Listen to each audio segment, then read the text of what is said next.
இதில் முக்கியமாக ஆலோசனைன்னு சொல்கிறது 12 ராசிக்கும் யாரையுமே எந்த குழந்தைகளையும் நீர் சார்ந்த இடத்துக்கு விளையாட அனுப்பாதீங்க. 100% இந்த வருஷம்தான் அதிகப்படியாக நீரில் பிரச்சனைகள் அதிகமாகிறதுனால அதில் கவனம் இருந்தால் 12 ராசிகளுக்குமே சிறப்பு. தெளிவான விளக்கம் கொடுத்தீங்க. அது கூடவே ரொம்ப காஷன் கொடுக்கக்கூடிய ஒரு விஷயம், நீர் சம்பந்தமான இடங்களில் பிள்ளைகளை அனுப்புவதோ அல்லது நீங்க போய் சுற்றுலா போகும்போது நீர் சம்பந்தமான இடங்களுக்கு போறீங்கன்னாக்க ரொம்ப ரொம்ப ரொம்ப கவனமா ஜாக்கிரதையா இருக்கிறது ரொம்ப முக்கியமான ஒரு விஷயம் அப்படின்னு சொல்லியிருக்கீங்க. நம்ம சுற்றுலா அப்படின்னு சொல்லும்போது சுற்றுலாத்துறை பொறுத்த மட்டிலும் இப்ப நீங்க சொல்றதை கேட்கும் போது எங்களுக்கே கொஞ்சம் பயமா இருக்கு இல்லையா? ஆனா சுற்றுலாத்துறை பொறுத்த மட்டிலும் இந்த வருடம் எப்படி இருக்க போகுது? ஏற்றம் கொடுக்குமா? நிறைய பாதிப்பு கொடுக்கும். மலைப்பகுதியில் சரிவுகளை கொடுக்குது. இந்த வருஷம் இருக்கு. ஏற்கனவே நடந்தது தானே சொல்றீங்க அப்படின்றாங்க இல்லையா? அப்படி இல்லை, இந்த வருஷமும் தொந்தரவுகள் இருக்கு.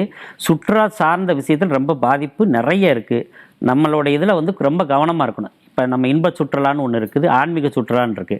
ஆன்மீக சுற்றுலாவே தடைகள் ஏற்படுறதுக்கு வாய்ப்பு இருக்கு. ஓகே, அந்த அளவிற்கு சுற்றுலாத்துறை அப்படிங்கும் போதும் சரி, நம்ம சுற்றுலா போகும்போதும் சரி, ரொம்ப ரொம்ப ரொம்ப கவனமா இருக்க வேண்டியது அவசியங்க. நாமும் கவனமா இருக்கணும், நம்ம குடும்பத்தையும் கவனமா பார்த்துக்கணும், குறிப்பாக நம்ம பிள்ளைங்களை ரொம்ப ரொம்ப ரொம்ப கவனமா பார்த்துக்கணும் அப்படிங்கறத அடிக்கோடிட்டு சொல்லியிருக்காங்க. நிச்சயமா அதை மனசுல வச்சுக்கோங்க.